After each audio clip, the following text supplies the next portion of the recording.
ఎర్రకోటల జెండెగరేసినప్పుడు ప్రతిపక్ష లీడర్ ఎవలన్నా పోవుడు ఈ 10 ఏళ్లలో ఎన్నడన్నా చూసినామా?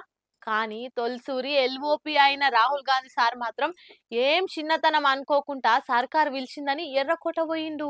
రాహుల్ గాంధీ సార్ అందరికంటే జర అలాగ లీడర్ అని మళ్ళోసారి అనిపించుకున్నాడు. సార్కు ఎసొంటి భేషజాలు ఉండయి, విద్వేష పంగట్ల ప్రేమ దుకాణం తెరిచిన నేత అని పిలిపించుకుంటుండే ఇప్పుడే అందరితోటి. ఇవాళ ఢిల్లీ ఎర్రకోటలైన 15 ఆగస్టు సంబరాలకు ప్రోటోకాల్ ప్రకారం రాహుల్ సార్ ని పిలిచింది సెంట్రల్ సర్కారు. ఇంగోలు అయితే ఓకపోదురు, కానీ రాహుల్ సార్ అట్లేం అనుకోకుండా సక్క ఎర్రకోట పోయిండు. మొదటి వరుసల కుర్చేసి కూసోమనకుండా అవమానించినా భరించిండు. ఏనో ఆఖరు నుంచి 2వ వరుసల కూర్చొని వేడుకలు చూసిండు. ఇక 10 ఏళ్ల తర్వాత ప్రతిపక్ష నేత హోదాల సార్ స్వతంత్ర దినోత్సవ సంబరాలకు హాజరుపడి సరికొత్త రికార్డు కొట్టిండు. మంచిగా తెల్లలాల్చి చేసుకొని పోయి హుందాగా కనిపించిండు.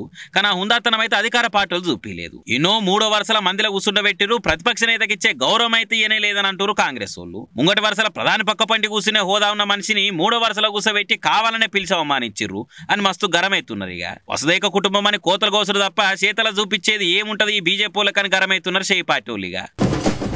అసలే శ్రావణ మాసం, ఈ రోజు ఆ రోజు అని తేడా లేకుండా వారంలో అన్ని రోజులు, నెలల 30 రోజులు అంతటా గుళ్ళు గోపురాలు బిజీగా ఉంటాయి.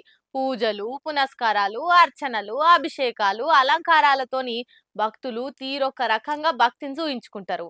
ఇక పండుగల మాసంలో 15 ఆగస్టు పండుగ కూడా కలిసి వచ్చే వరకల్లా అమ్మవారికి ఇగో ఈ తీర్ల అలంకరణ చేసి క్రియేటివిటీ చూయించిర్రు. శ్రావణ మాసం అనగానే వారానికో దేవుని పేరు మీద వ్రతాలు, పూజలు, అలంకారాలు చేసి సల్లగజుడు దేవుడా అని కంటి నిండా దర్శనాలు చేసుకొని మనసు నిండా మొక్కుతుంటారు భక్తులు. ఇక ఈ మాసాల మామూలు రోజులనే భక్తులు మస్తు మంది వచ్చిపోతుంటారు రేడికెళ్ళి.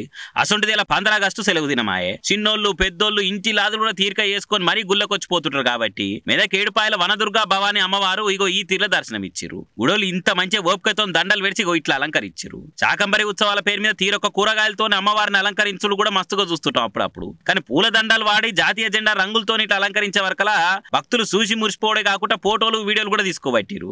ఇక ఇప్పటికిప్పుడు ఏడుపాయల దాకా పోలేరు కాబట్టి ఉన్నకానే ఫోన్లనే చూసి దండం పెట్టుకోరిగా.